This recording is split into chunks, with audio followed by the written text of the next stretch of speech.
Here come the boys. Y'all ready to go swimming, baby? Come on. Give it up. Get out of that water. I tried telling y'all, it's swim lessons, baby.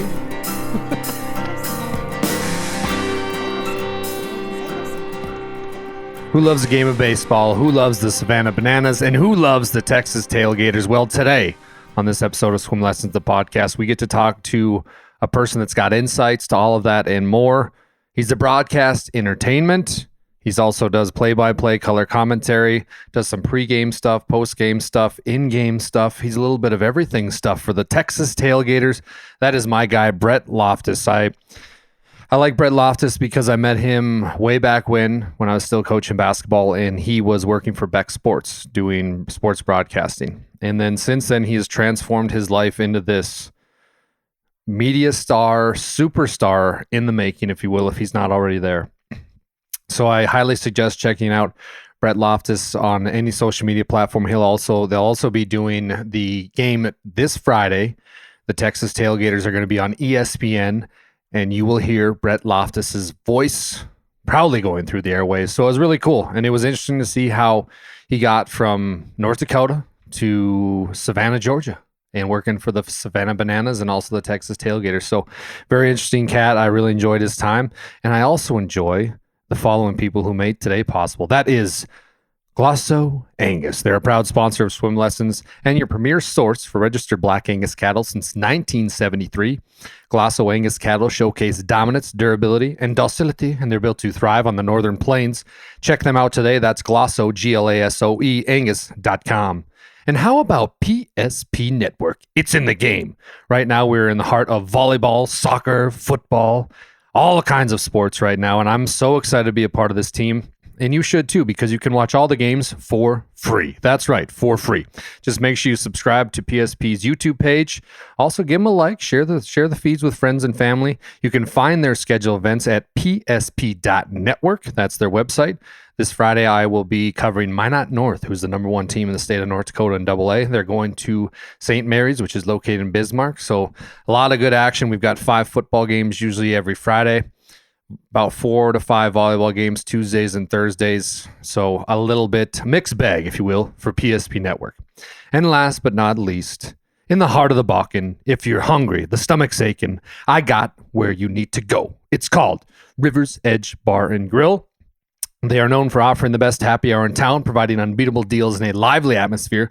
Guests can also enjoy a variety of entertaining activities, including bingo, trivia, and the very popular Name the Tune. Come on down to River's Edge for great drinks, great food, and great fun.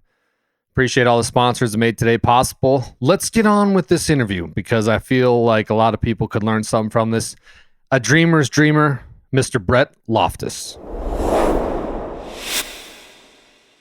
Thank you for the time, my guy. What a life you have lived. We started following each other on social media, and I mean, just to watch and see what you've done lately with your life and what the league has done.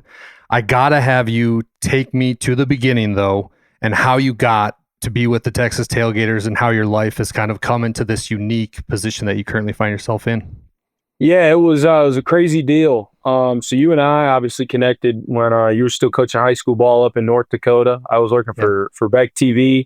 I was a part of some layoffs up there, which was unfortunate, but it happens from time to time. And so I moved back home and started freelancing for ESPN and started doing some of that stuff. And a part of it's an agency, but a part of Sportscasters Talent Agency of America with John Selesnick, and John had put a filler out on our job board, and it said, looking for a young, enthusiastic, over-the-top broadcaster. Mentioned nothing of the Bananas or anything like that.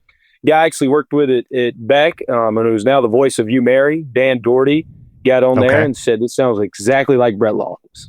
And so John texted me individually and was like, hey, this position open with the Savannah Bananas. It's like, wow. Yeah, I've heard of Banana Ball. They're blowing up on social media all the time, right? Like I was just like just anybody else of the viewing public at that point. And so I had to submit a video, or I submitted 2 videos. of me on camera doing different prompts, and then I had to submit like video of me basically calling some plays, and then I had a written prompt, and so I submitted that back to John almost as soon as he sent it. Like just took an entire day and just did that. And then I had an interview with Jesse Cole, the owner of our company, and Yvonne Trezak, who's the executive producer of BTV, in early February this year. That was in December. And then February this year, I had that interview. And then they kind of told me, they were like, hey, Brett, in the interview, they're like, we envision you being with the Texas Tailgators. And I had on a cowboy hat and the whole thing. And I didn't know who the Texas Tailgators were before this, because this is the first year of the Tailgators. And then I came on what they call a test drive in early March. And then in the middle of March, they offered me a contract. I signed it and then started in late April. And then that's when the real work started. So what's the mindset when you get there? Like what are they, because you know how the game works, because explain to everybody how this league works, because it's different than baseball, correct? Yeah. I mean, it's still competitive. That's one big thing, get that misconception out of the way early. Like it's still competitive. These guys are still trying to win. But Banana Ball it's a funky deal of baseball. We have 11 different rules that differentiate us from the game of baseball. Batter can steal first if he wants to at any point in time. The biggest difference is that if you score 11 runs in the top of the first and I only score one, as we enter the second, it's a 1-0 ball game because you got the point for winning the inning itself. So that's a rule. There's no bunting in Banana Ball. I mean, there's 11 different ones. Those are the major ones. But yeah, so those are the big differences. And then obviously all the entertainment stuff we do, the specialty walk-ups and we got a guy that hits on stilts with the Bananas with the Texas Tailgators. We got a guy that takes ABs on a unicycle. Just that type of just crazy entertaining stuff that we do as well. What city are you in right now? I am currently in Savannah. So we're all based in Savannah. Okay. Even all the Texas Tailgators, we're all based here in Savannah. So we have 4 teams right now: the Savannah Bananas, the Party Animals, the Texas Tailgators, and then the Firefighters. And then 2 new teams are coming in 2026, where we will then be an official league, the Banana Ball Championship League. So, we're all based in Savannah. I've been flying in and out of Savannah for the past 2 months here, going to a bunch of different cities. The Tailgators, we're actually in a stretch right now of 10 straight weeks where we're in a different city. So typically looks like, I'll fly out on a Wednesday or Thursday, be in that city to usually Sunday or Monday, fly back to Savannah, have an off day where I work from home. So it's not really an off day. I just don't go anywhere. Usually work from home, and then I'll go in the office and then fly back out. So it's pretty much what my life's been like for the past 2 months. But yeah, I got a house here in Savannah. What's Savannah like? Oh, I love Savannah. So before I moved to North Dakota, my summer going into my senior year of college, I interned with the public address announcer for the Bananas. He's been the only PA guy in the history of the Bananas, but it wasn't with the Savannah Bananas. It was with a set of radio stations called Golden Hours Broadcast about an hour south there in Brunswick. So I had interned with him. He'd brought me to a CPL game. So I kind of had known, the summer I spent in South Georgia, I kind of knew, and it would come to Savannah from time to time. So when I moved down here, it wasn't like I was moving to a brand new place. Like when I moved to Bismarck, it was a great spot. If you want to go to the beach, I can drive 20 minutes that way and go to the beach.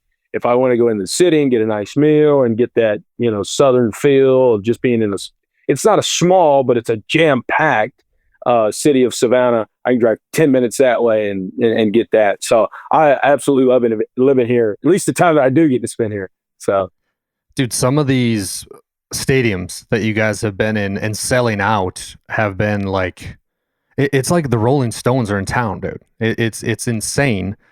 Tell me about some of these, because you said you're traveling a lot, but what have these stadium-filled atmospheres been like for you personally?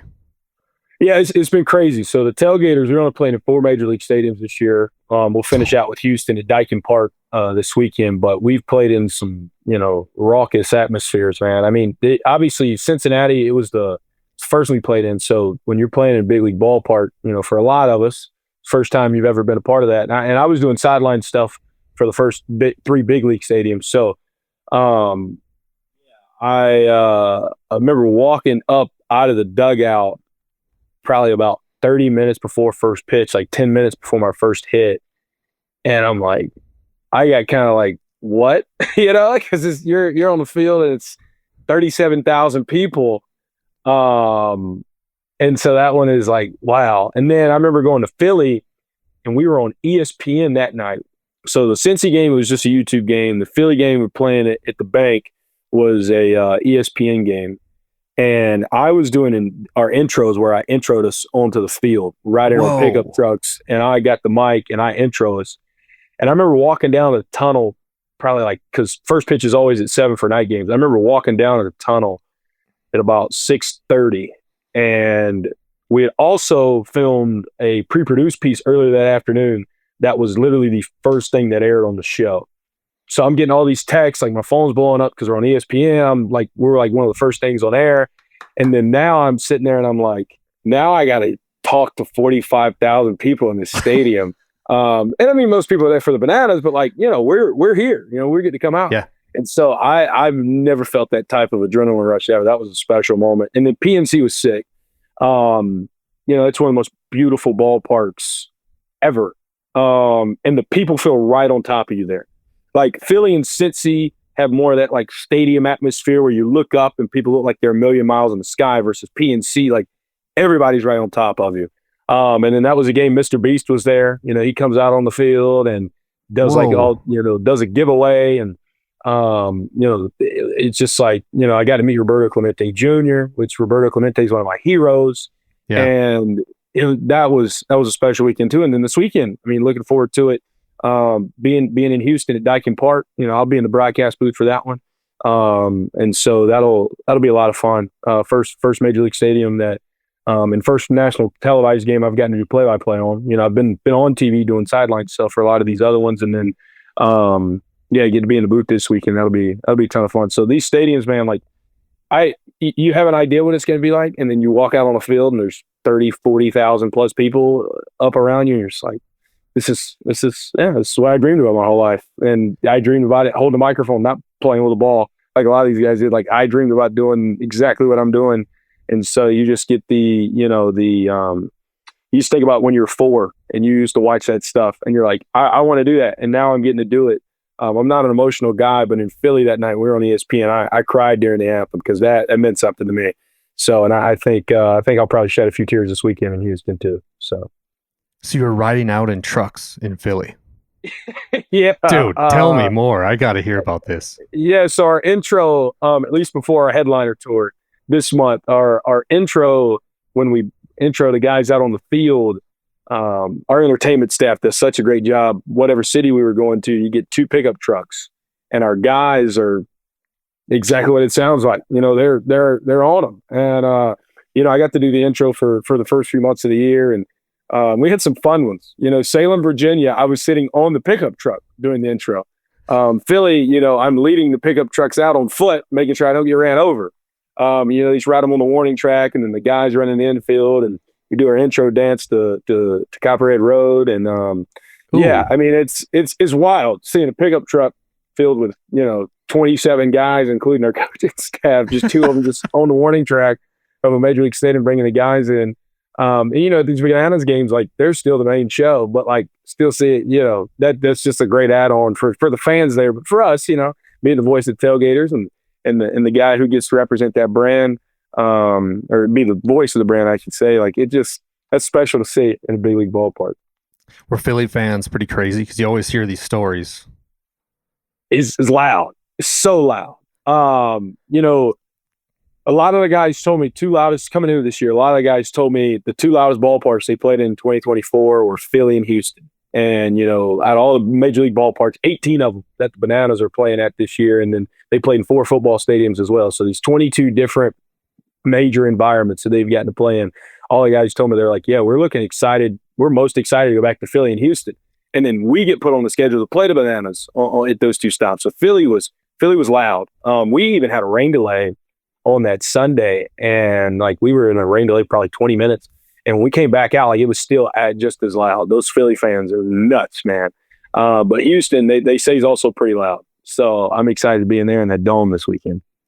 Oh man, I mean, just just sitting here listening to your story, to go from working at Beck, to doing games with me at Class B basketball, and then you kind of have this weird transformation period where you're like, okay, I'm not sure what's going to happen next, but I know I want to keep doing this. Like, how big is that for you to know that?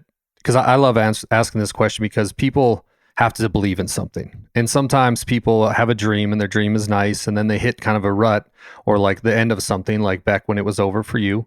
And then they're like, okay, maybe the dream isn't going to come true. Maybe this isn't the way I should do things. But you kept going. And what made you want to keep going? And because a lot of people don't have the guts to do that, man. They don't have the heart.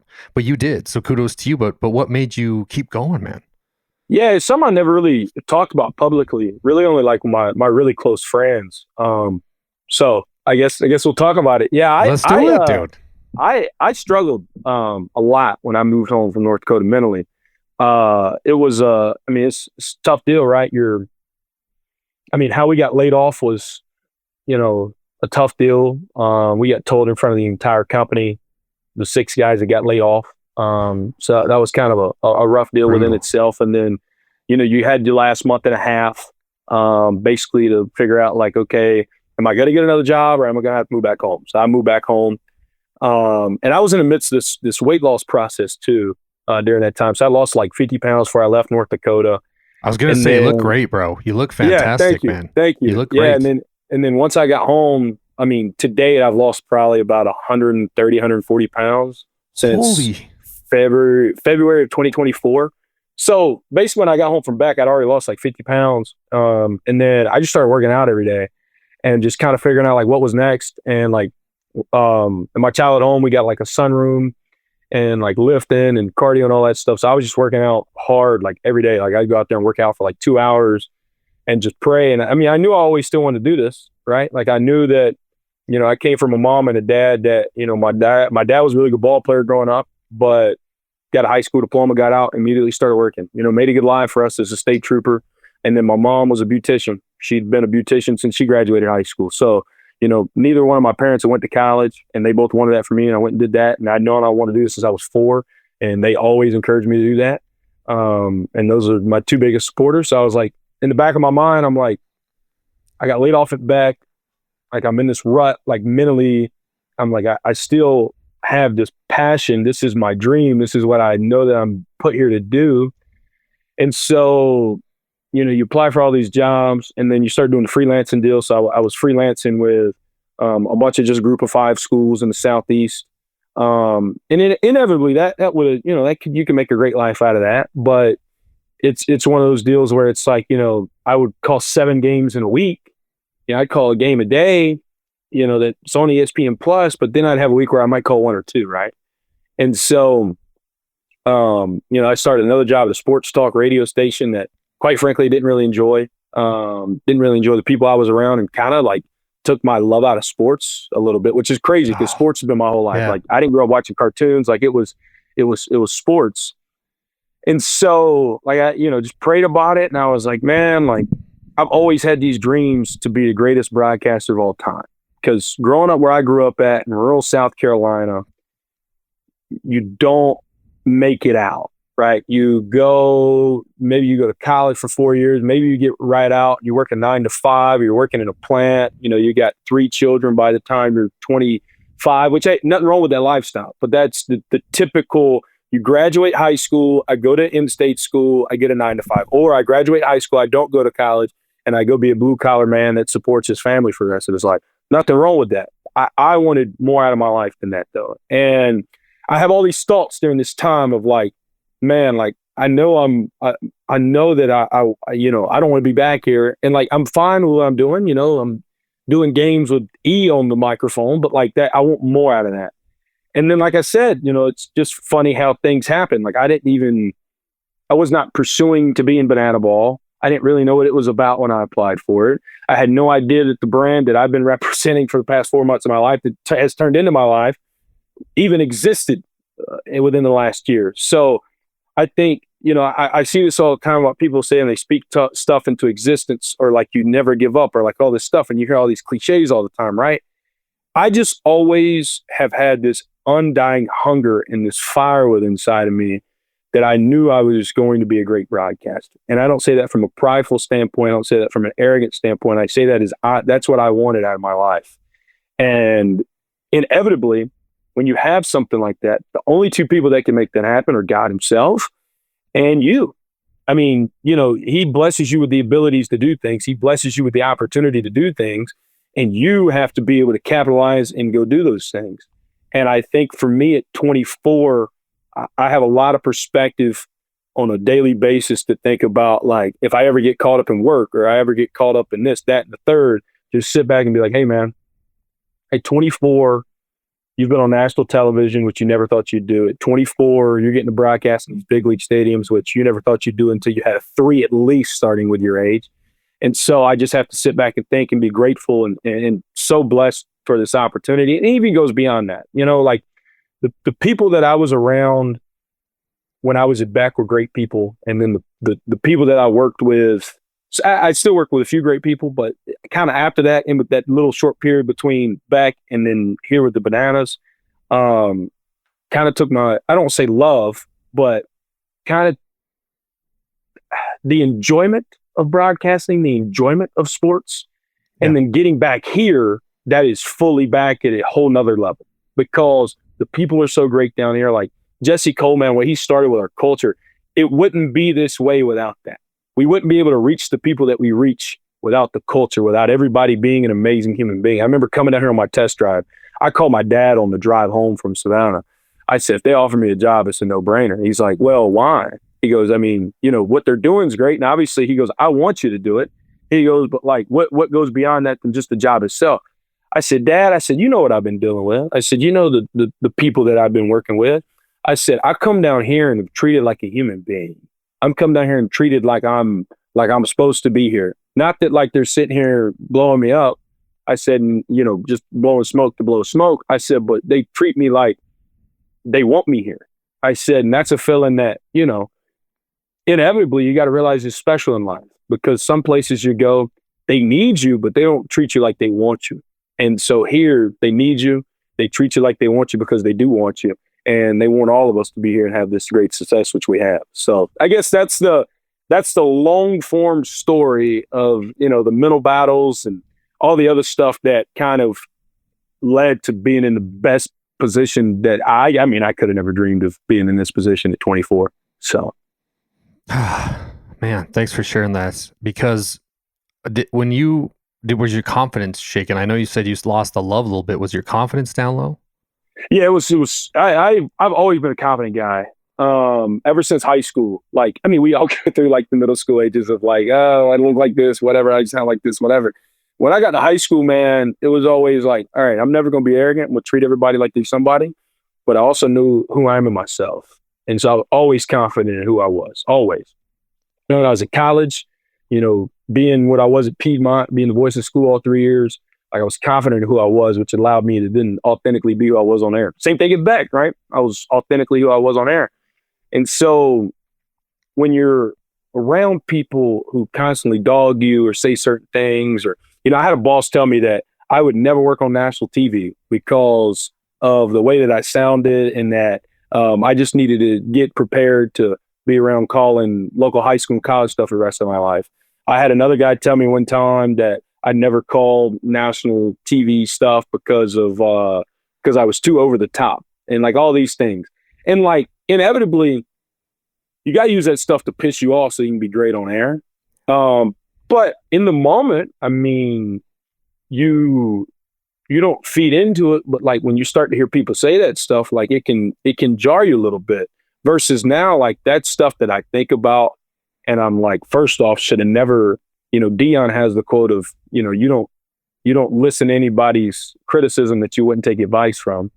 And I do very much so live by that statement. But I also think when your confidence is shaken like that, you really don't know what to believe until somebody believes back in you again. So you got to hit a low sometimes to be able to, you got to know what it's like to get knocked down to a point to where you never thought you would go, to an all-time low point, to then be able to really appreciate the great things in life. And I'm sure it'll happen again. I'm sure something, I'll get knocked down again in life. But now I've been down there. So now I know how to battle back. And I think, getting knocked down to that point, mentally, confidence shaken, and then now getting to just climb the ladder back up to a great place. I think it's great. But I'm also glad people said those things too at the same time, because now when the national anthem plays in a big league ballpark and I'm sitting down there part of the show, I can just kind of smile to myself a little bit because, again, I don't want this to come off arrogantly. I just know that now I'm like, not only am I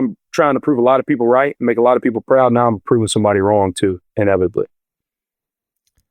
What a terrible boss. Dude, I've had my own fair share of things. Like in college, I had this professor. I literally had 3 weeks to graduate, and he was like the head professor, and I was going to go into physical education. And he told me, bring me into his office, and he's like, Dallas, I don't know what you're doing here. I think you need to pack up and just go home and call it a day. So it's like, dude, and tell me if I'm wrong on this, Brett, maybe I'm speaking out of turn, but when you're in a place of power and you're a leader, wouldn't you want to lead and make them better because it'll make you look better? Why not do that? Because instead of all this gatekeeping and you'll never make it, and you should just get used to high school games. What a terrible thing to say to somebody.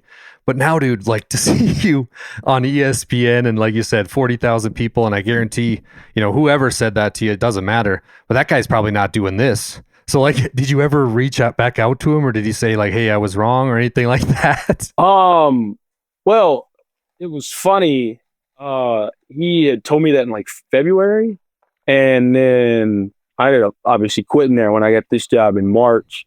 And I'm big on I handle relationships a lot like this, whether it's a ex-girlfriend or if it's an ex-friend or ex-employer or whoever that is, that I don't want to harbor any hatred or any disdain in my heart towards you. But also at the end of the time, like, you treated me like garbage when we were in cahoots together. So I don't really view that I should have communication with you. And again, it doesn't always have to be a bad thing. Like if you don't talk to somebody, like somebody says I don't talk to them, that's not always like a negative light. Like Bible says you shouldn't harbor hate in your heart, and I truthfully try to live by that. I try to just feel neutral about those situations, forgive those people, but also like at the end of the day, never give them the time of day again. So no, I haven't spoken to him. Miss. Yeah, I mean, I hope he's doing well. I hope his business that he runs is doing well. I hope all the people that still work there are doing well. But truthfully, if I ran across him, I'd say hello and wish him a good day. But other than that, I don't really see the remnants, positive remnants of continuing to have open and honest conversation when you have said how you feel about me. That's just something I probably got that from my dad growing up, of like, if you tell me how you feel about me and I don't feel the same way, and I think you're, trying to do me some type of way or whatever, like, I just need to distance myself from you. I don't need to harbor any hate. I don't need to go tell everybody and their mother how bad you've done me. I don't need to start rumors or gossip or anything else. Now, if something's true and somebody asked me about it, then yeah, that's a true fact. I'm not doing that. But I just need to not speak to you. And then at that point, I feel neutral about you, and you don't really exist in my life anymore, I guess. And I know that sounds harsh. I know that sounds cold, but in a world, there's so many great people that I can wake up and talk to every day, that I can get great advice from, that I can throw stuff off of, that somebody can keep me in check, that I know is coming from a great place. I don't need to talk to somebody that I know is coming from a not so great place, if that makes sense. Yeah, it makes perfect sense. And I know you used a Coach Prime reference there, and I use one of his. He was talking about how some people in his life like weren't doing the best they thought they could, and he said something that I use every day, and he goes, hey, you ain't getting the looks, but keep making plays, and somebody out there is going to notice one day. So I'm a big Coach Prime fan too. Going back to your story though, your dad was a big time ball player. What did he say to you when you get this job and he's a baseball cat, and now you're you're up there, man? Like this has got to be a big moment for your dad. Yeah, it was crazy. So my dad, a little bit on my dad. My dad grew up in Anderson, South Carolina. Really good baseball player growing up. I actually played 13, 14-year All-Stars with Sean Ellis, who was great New York Jet. Finished out final year with the Patriots, the second team that got beat by the Giants. So my dad was All-Star teammates with him growing up. And so my dad's a baseball purist. He was a TBS Brave. He grew up when the Braves. He loves to tell people, he remembers when the Braves were horrible in the 80s and then they were great in the 90s. So he's a baseball purist. And all I did growing up was watch NFL Network, MLB Network. We got in the NBA when I was little too, and college football and all that stuff. Like, I didn't grow up on cartoons. Like, people will ask me all the time, "Hey, Brett, what you remember this movie?" And I'm like, "Nah." They were like, "Man, you didn't have a childhood?" I was like, "No, I was watching Michael Vick run around on Sundays, or I was watching, Freddie Freeman hit bombs. Like, that's what I was doing. I wasn't." So anyway, yeah, Pop's baseball purist, man, and he and I, like, obviously he's like the old demographic that we talk about all the time down here. That they look at us sometimes, and I'm sure you see it on Twitter, Dallas, of like, this is silly. This is a disgrace to baseball. This is that and the third, all that. But when I got the job offer, he's like, "You'd be an idiot to not take that. You'd be an idiot, Brett." He was like, "I don't care, whatever. He's like, "You would be stupid, like legit stupid. Like, you told me and your mama your whole life, all you want to do is broadcast games on national TV in a big league stadium. Here it is. Like, you'd be an idiot." I was like, "No, you're right." I mean, not that I ever thought twice about it, but I mean, he's saying that just like kind of confirmed it, because my dad's my best friend. Like, he was a strong presence in the household. Like, I have no siblings, so it's just me, my mom, and my dad growing up. My dad was always my hero, and I think a large part of me always wanted to make it to this spot because he had the best childhood. Was kind of robbed of his baseball career due to things that were going on at home with my dad. And so I think for me, I always wanted to make it to this spot, even though I'm not in between the lines, to get to broadcast the guys who are in between the lines on a stage like this. It means so much to him and my mom. And I always wanted to get here for him. That was like the biggest thing ever. I was like, the day that I get to do that, it's like, all right, not that Pops can live vicariously through me, but his son's doing it, And so they were in Pittsburgh a few weeks ago, and they've come and seen us now 3 times this year. They drove up to Salem, Virginia. They drove to Pittsburgh, and then they were actually here this past weekend in Austin on our headliner tour, where I do a lot more stuff because it's our headliner. And Pittsburgh was real cool, though. Dad's not an emotional guy. Seen him cry once in like 24 years of living. And I got him a banana ball, and I signed it. Yellow banana ball. I signed it, and I put on there, "Welcome to the show." And I gave it to him after the game, and he didn't cry, but he looked like he was about to. And that's a special moment, man, because I just, my pops was worked in the prison system, and then was a state trooper, and then had to medically retire. And he would always tell me, like, "I have this job because it's the best job I can get to support you and your mom on a high school education." He goes, "You are going to do a lot better than that." And I'm like, "You're doing great." And I get to live out my dream, but I also feel like I'm living out my dad's dream a little bit too, which is just so special to me. Really, it really is. I mean, when you're standing there in that national anthem, specifically in Pittsburgh, and your dad's watching and he's taking this all in, dude, I can totally see why you get teary-eyed, man. It's more than like sports to some people it's just sports, but to people like you and I, and true nerds of the game, if you will, like it's an emotional thing, man, because the domino effect that happened with your dad and his baseball getting cut short, like you said, and then he accepts a job just to kind of pay the bills and make sure you have a great life, and then turn around 20 something years later, and here you are in the stadiums that he wished to be. I mean, that's what it's all about, man. That's what makes it great. Tell me more about, I know you said you were in Austin, Texas. How was Austin?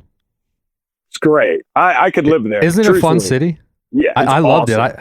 I went down there. I was in a wedding 2 years ago in Austin, and my girlfriend and I went, and that's when Rogan opened up the Mothership Comedy Club.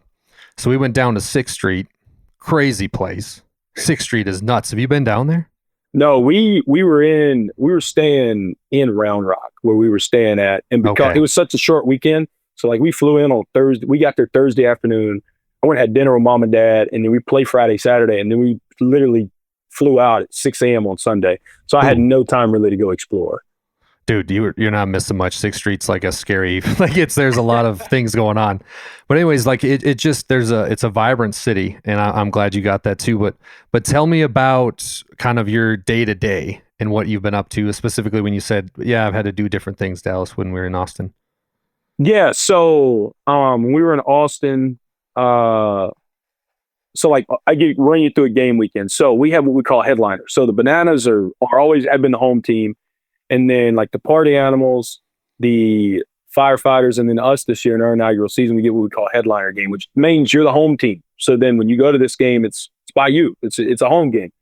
So we had our 6 games, 3 cities, just this month of September.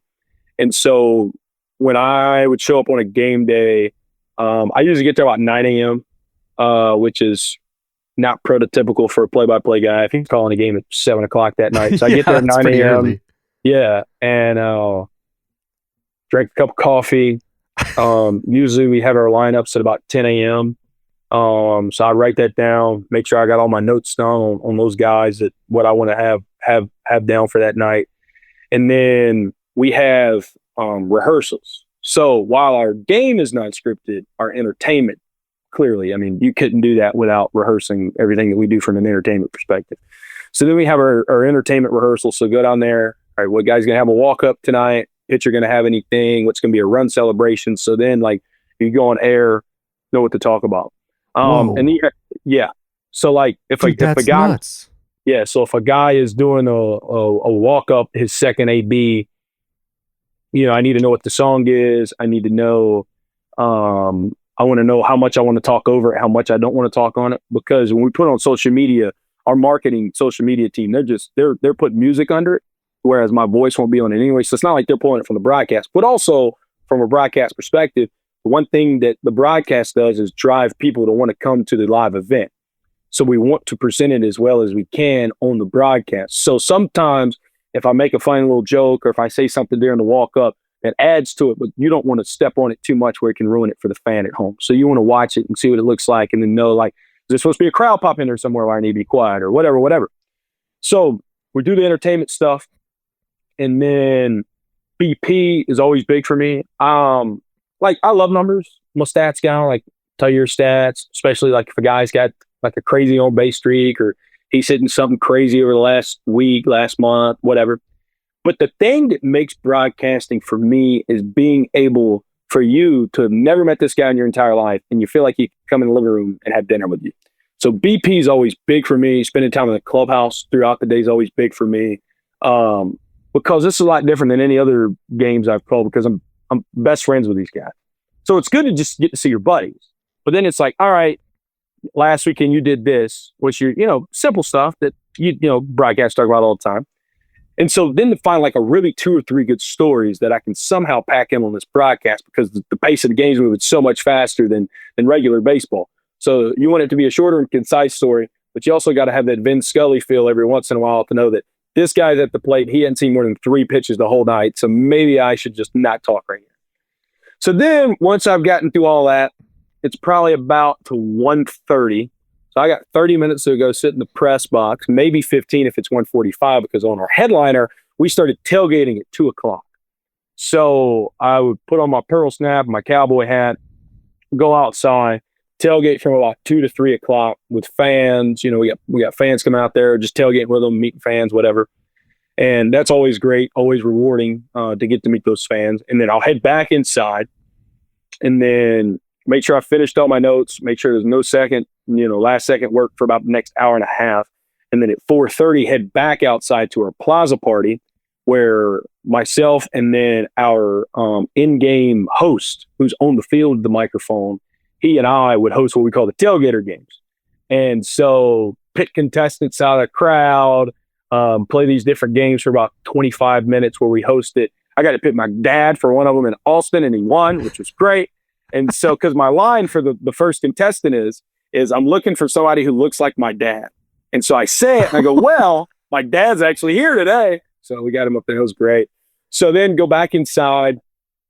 It's our timeline at this point, about 5:15. So we have something at every single Banana Ball game called VIB. Very important Bananas. For us, it was very important at Tailgators, VIT.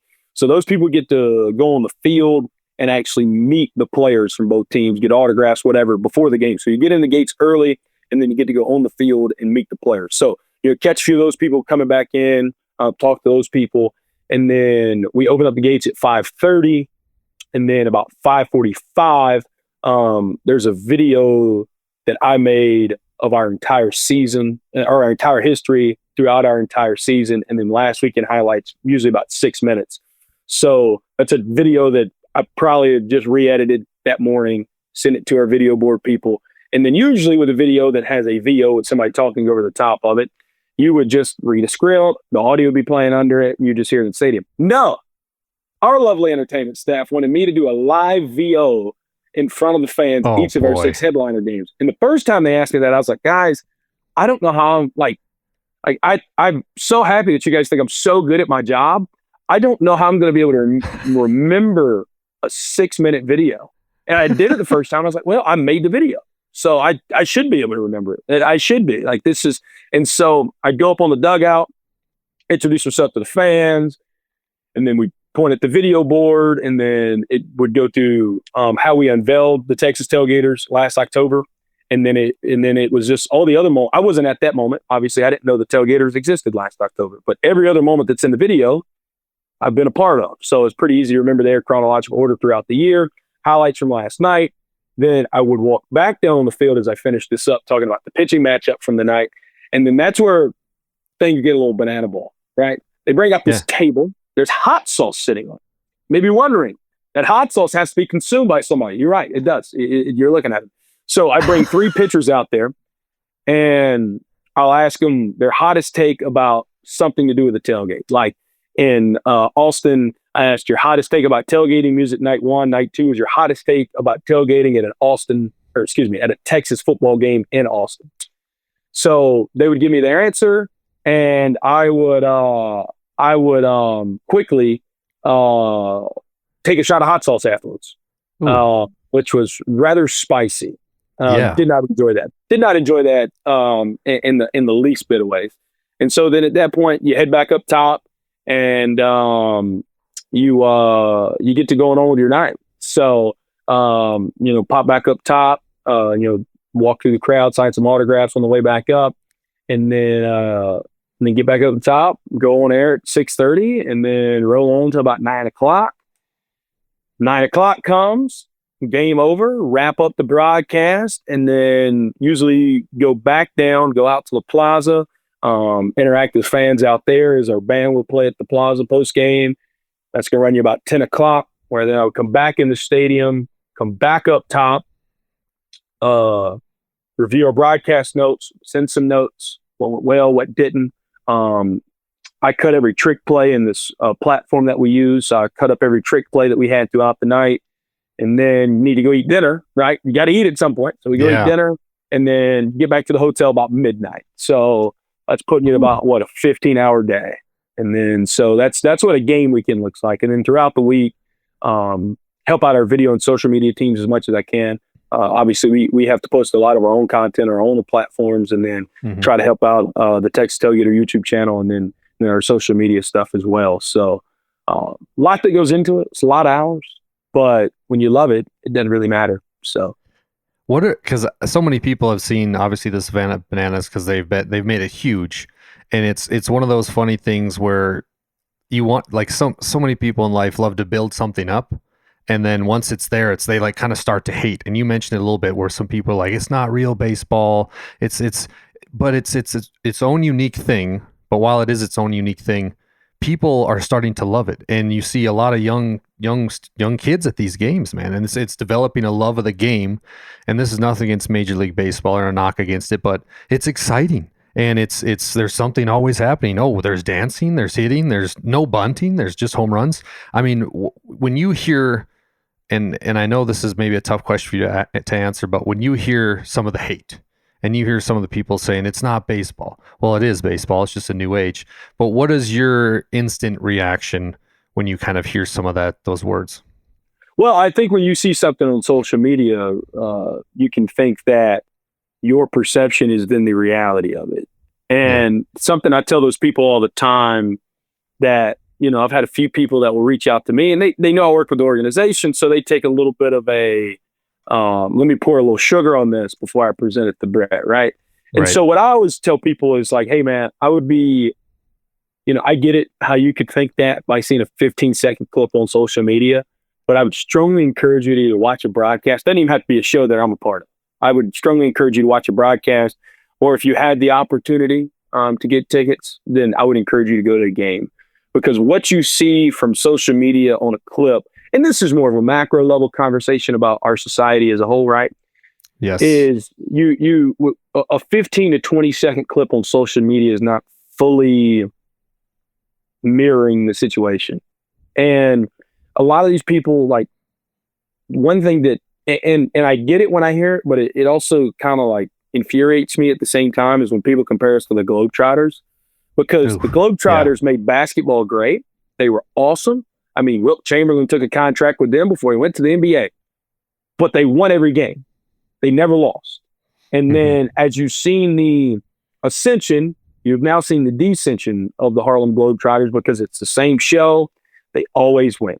Something our owner, Jesse Cole, talks about all the time, of like, when you have the entertainment aspect of what we have, but then you have the competitive aspect of what we also have.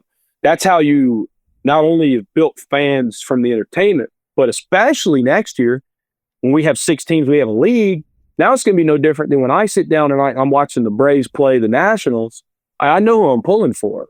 Like, if Jacob Young makes an entertaining play in center field like he did, it's great. But I still know who I'm pulling for.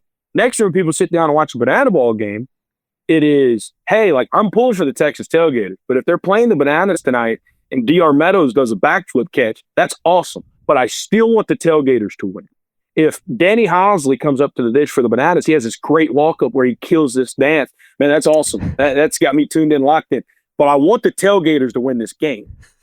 That's how you continue to create fans with that competitive nature. So people that say these things about our sport and whatever, I think a lot of it is just hating to hate. A lot of people love to take this thing right here and just scream into it and say whatever they want. And it makes them feel like they have an outlet, which people do need, inevitably. I'm not diminishing that at all, but makes them feel like they have an outlet, makes them feel like somebody's listening to them. And sometimes I think that people just want to hate on something that's successful. But I encourage those people, especially the sports fans, that try to say we're an illegitimate sport or making a mockery of baseball. Like, watch a game.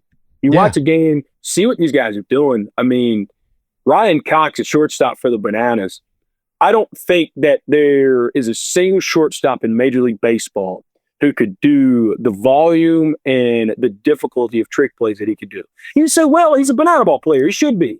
Well, if Ellie De La Cruz came to our sport, I don't think he could do that. I think if you took Ronald Acuna Jr. right now, who's one of my favorite players ever, I don't think he could do a backflip catch the same way that Zach Watson does for the Texas Tailgaters. Now, you could look at me and say, well, Zach Watson can never hit a ball 500 feet. Fair. That's why he's not playing Major League Baseball. That's why he's playing Banana Ball. And so I think that the talents, while you could say that Major League Baseball has a more talented pool of players, 100% they do. Banana Ball has a much more talented pool of entertaining players who are still really, really good at the sport. So that's what I would encourage people to sit down and have a dialogue and actually continue to see those things in our sport. Beautiful answer, man. That was you nailed that one. This is a question that when we were figuring this when to do this, I wanted to ask you, because you see all the dances, you see all the, kind of fun stuff, but what are these guys like behind the scenes? Like, how long does it take to do some of this stuff, man? It's not just, and it's not like half-assed done, for lack of better terms, like it's a full-on great. I mean, I remember when they did a song for Mac Miller right by where the Pittsburgh Pirates play. Like, dude, that was amazing. Like, I watched the full thing. I got chills because I'm a big Mac Miller guy. But some of this stuff that some of these guys do is fantastic. So tell us a little bit about these cats and how they go about making some of this content and how the games go. The Ryan Cox walk-up that you're referring to is my favorite walk-up we've ever done. And it wasn't even a Tailgaters one. He, the Mac Miller one you're talking about, that was so sick. He's from Pittsburgh, so he was playing back home. Huge Mac Miller guy. And so our entertainment and our marketing team had come up with this idea about, we want to film here, here, and here in Pittsburgh. So we get there on a rehearsal day Thursday. They go film that stuff. And, places where Mac really liked, And then it's like, okay, well, this video is then going to turn into an in-venue thing. So then you got to point it out. Okay, when he comes out of the bullpen, what shots are we going to get? He's got to know all the words through this medley, this Mac Miller medley that's playing. So he's got to have all that in his head. Then he has to know the path that he has to take from the bullpen. And then he's got to go up to the plate and catch his bat and his helmet. And he's got to be ready to hit.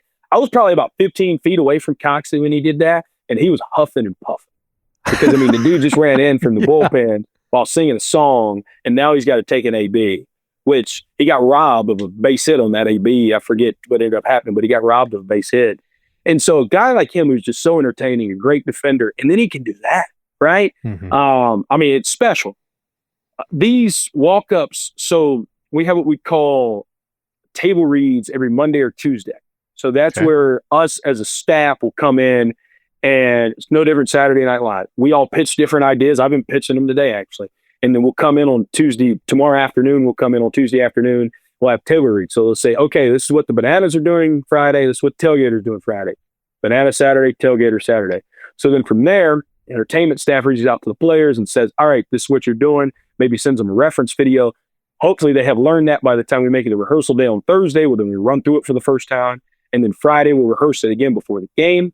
And then there it is in the game. So it's a process that, you know, in more of a macro level conversation about our sport, to get here as a player or staff member, and we'll just talk about players, they have to be amazing human beings, first off. Mm-hmm.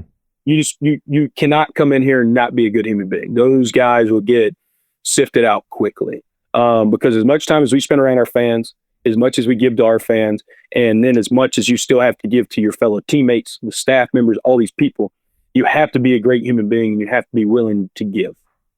So that's the most important thing. You also have to be a great baseball player. At some point in your life, you've had to excel at baseball. You've had to. Now, maybe you played minor league baseball and you fizzled out because of whatever. Doesn't mean that you can't succeed here in Banana Ball. And so either probably a really, really great college baseball player that played professional ball at some point, or you're just a really great college baseball player. Pro ball didn't want you for whatever reason, and now you're here. Nick Lopez, he's our DH. He was an All-American last year at Kentucky on a team that went to the College World Series. First ever team that made it to Omaha in 2024. But because he was a super senior, Major League Baseball wanted nothing to do with him. Well, now he's hitting 360 in Banana Ball. And I think that's pretty good. So we got a guy like that here. Versus we got Zach Watson, who I talked about, was an all-SEC guy, won 2 Gold Gloves, national Gold Gloves at LSU. No other player in the history of LSU baseball has ever done that. Think about all the great players that have done that, went to LSU. He's the only guy to ever win 2 Gold Gloves at LSU. Drafted in the 3rd round by the Orioles in 2019, had a really good minor league career, and then now is here with us. Jimmy Lewis, 2nd round pick of the Dodgers in 2019. He was $1 million bonus baby out of high school. Whoa. Now is one of our best pitchers, throwing 95 in Banana Ball. Also, the thing that I didn't mention about either the 3 of those guys, they're all awesome human beings. Jimmy Lewis calls me last week on a random Tuesday night at 11:50 because he lives in Austin, Texas at Lake Travis. And so I've been flying back and forth. Most of the guys have stayed on the road. Jimmy calls me, "You coming to my house tomorrow, Brett?" I'm like, "No, I'm back in Savannah, Jimmy." He's so mad. But, you know, Waddy will send me, and it's every single guy on the roster. Travis Munoz, our 3rd baseman, you know, was all Pac-12 at Oregon, and then got drafted by the White Sox, played in the White Sox organization for 5 years. Dude can really sing and dance still. He's a producer. He's a music producer who can sing and dance. And now he's here, and he's hitting 300 for us this year. He's a switch hitter. And so you look at him, those are just guys on our roster. We're not talking about the superstars that are the Savannah Bananas, that are D.R. Meadows, Ryan Cox, Jackson Olsen, Coach Rapp. Like, all those are special human beings within their own right. But guys that are just starting out or in their 1st or 2nd year of our sport. And it's so cool for me because as a broadcaster, you're not exiled, but you're never necessarily included in the locker room either. Only one other locker room I've ever been a part of as the broadcaster of the team, like this one that I'm in right now, was in Wisconsin Rapids in the Northwoods League, summer baseball league. Yeah. We had a major league scout. It was Kurt Schreier, who was our skipper. Still texting about 3 to 4 times a week. I would go down there. I was boys with all those guys. Kurt would call former major league players all the time. I'd talk to them on the phone. John Halama was our pitching coach, who was 9-year big leaguer, was on the Moneyball A's. And Dante Powell was our hitting coach, who was actually on deck when the Randy Johnson smoked the bird in spring training. So that story he told me about 3 times the whole summer. But that locker room I was immersed in as well. And then when you're in different, you're just the broadcast. So that locker room, I felt a part of the team. When I came here, Jesse Cole made it very clear to me, as well as Yvonne Trezak, our EP, I'm just a part of this team as if I was sitting up in between the lines. And so the guys have treated me very much so the same. And it's just, we all eat together. We, hang out together. And I think that's the coolest part of that, is because we all know we're here for the same purpose, right? Like, those guys are here to play ball. I'm here to talk about them playing ball, but we're inevitably here for the fans, and we're inevitably here to entertain the fans. And hopefully this thing can continue to grow. And I think all of us being here for one purpose, and, all those guys just being amazing human beings, allows them to then be able to sing and dance and figure out all this other stuff that we get to do as well. Well, the architect of everything was Jesse, like you mentioned. What's he like, dude? Because to come up with this idea, the brain that guy must have, and the imagination behind that. I mean, dude, what's he like? He's I tell people this all the time. I actually looked at one of a guy I'm really close with who works on our video team about 2 to 3 weeks ago. I looked at him. Actually about a month ago now, we were in Pittsburgh. And I said, I've often found myself thinking about what it must have been like in the early days working with Steve Jobs at Apple, what it was like working at Microsoft with Bill Gates early on, just whatever major company when it got out there, the major architect, what it must have been like. I know he's a controversial figure now, but Elon Musk and Tesla and being there with that. And then I'll remember I get to work with the Savannah Bananas and Jesse Cole, and I get to see that. I'm like, well, must have been what it's like. And because it is like, he's a guy, one of our 11 principles is, always uphold the high standard. And he is going to let you know when you're not doing that in the nicest way possible. He's going to give you feedback.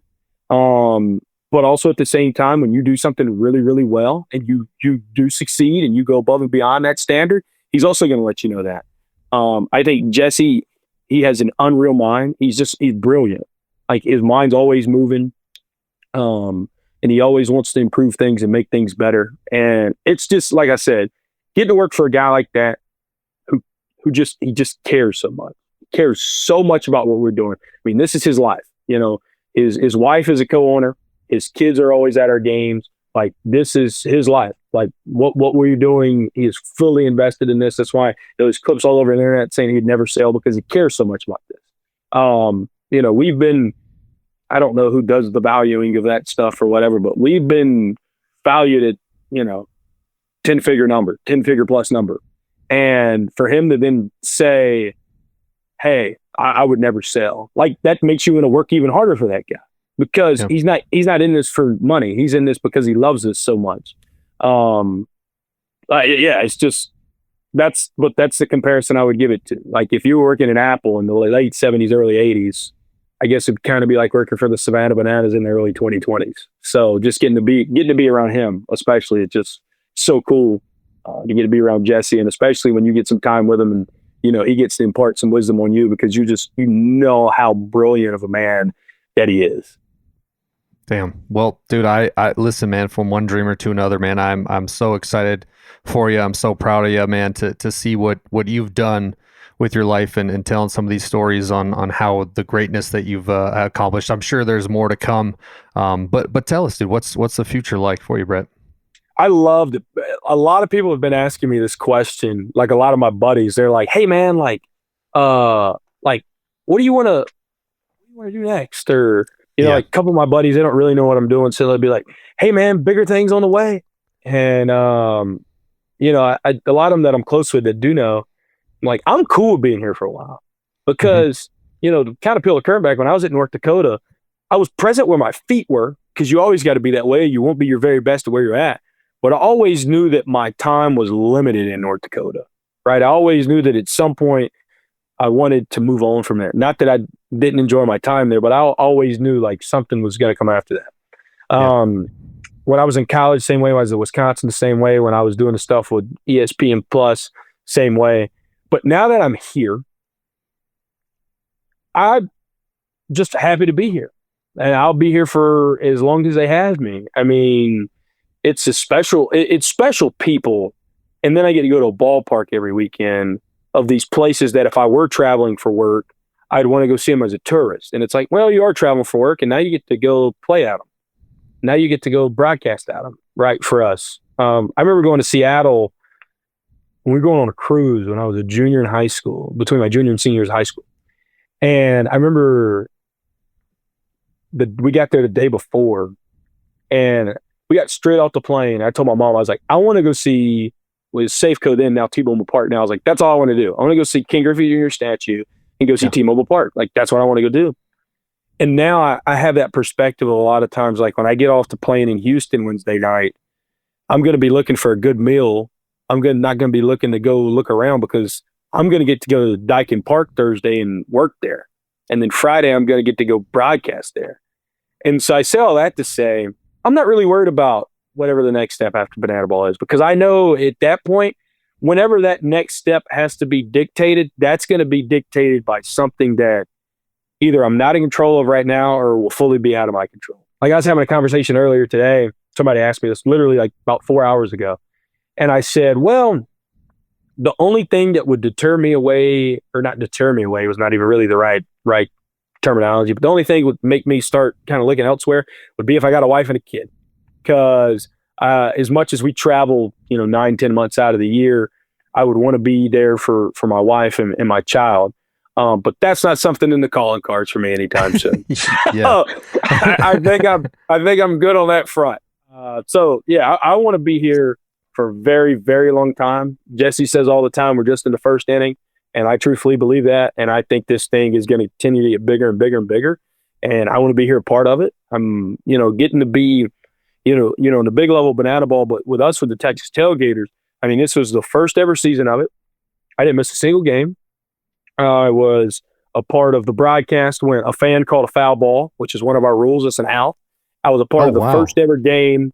It was a second ever game in our history, but the first game that we won, a fan called a foul ball in showdowns, which is our version of extra innings.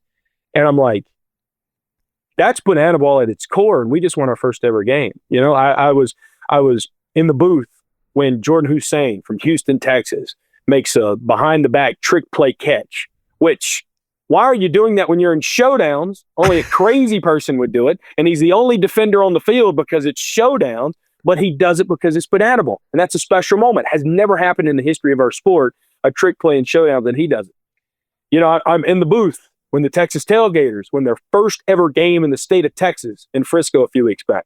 I'm in the booth Saturday night when we close out our first ever headliner tour, the first ever Banana Ball team to ever have a headliner tour in its inaugural season. Now, we're only the fourth one, but the first ever team to have one in their first ever season was the Texas Tailgaters. And I got to call all 6 of those games, and I got to close it out. So for me now, looking at it from a career standpoint, it's like, yeah, do I still want to call the Daytona 500? Absolutely. Would I still love to call Super Bowl? 100%. Would I still love to call World Series? You know it.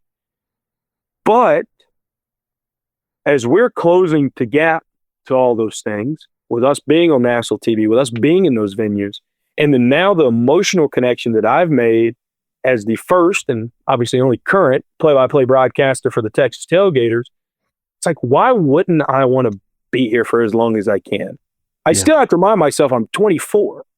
Mm-hmm. I know I graduated college when I was 20, and, I've been around a little bit to be a young man, but I'm still only 24. I can still travel, So I want to be here, and I want to be here for a very long time, because I want to be here when this thing is, finally reaches its peak, which I might be dead when that happens. Maybe it keeps on going, even after. Yeah. So I want to be here for as long as I can. Beautiful, man. I hope you are too. Well, listen, Brett, I've really enjoyed this, man. I greatly appreciate your time. A question that every guest here in Swim Lessons gets asked is leave us with something. Swim Lessons is a podcast about overcoming tough times. So maybe something that somebody can make applicable to their life. It could be a saying, a story, whatever you like, but leave us with something, my friend. Yeah, I always say, where else would you rather be? That's been a saying I've had since I was at Piedmont. And you can take that and put a funny spin on it. If you're calling a Division III baseball game and there's 50 people in the crowd on a random Tuesday night, and you can say, well, Brett, I could name you 100 places I'd rather be. But then you can also take a more serious approach on that and say, somebody who's in a deep, dark time, and it's like, where else would you rather be? Well, I would rather not be here, right? And I often thought that to myself, like I said, during my struggles I had after back, and probably the lowest place I've ever been in my entire life. But I think it's pertinent. I think when you ask yourself, where else would I rather be? Right here in this moment. Because the only place that you can be is right there. The only place you can be is where your feet are. The only place that is going to make tomorrow better is where you are today.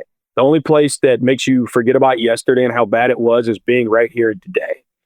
And so that's kind of the mantra that started of an extra inning call where we walked off something, and I said that, but I really apply it to my life a lot. And now I think about it when I use it here, and I think about where else would I rather be? Well, nowhere. But how'd you get here?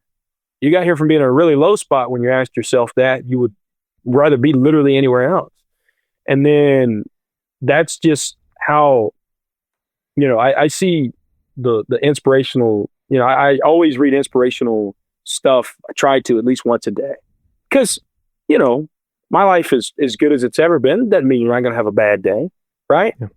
And so I'll see stuff like it always constantly reminds me to be where your feet are, because you can never look too far forward. Even tomorrow sometimes is looking too far forward. Doesn't mean you shouldn't be planned out. Doesn't mean you shouldn't have your stuff together. But even looking to tomorrow can be too forward sometimes.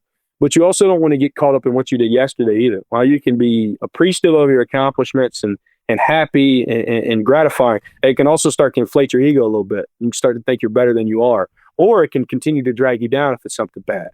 So where else would you rather be? Really nowhere. Because I want to be right here in this moment. And I want to continue to be better than I was yesterday, and hopefully set myself up to be even better tomorrow.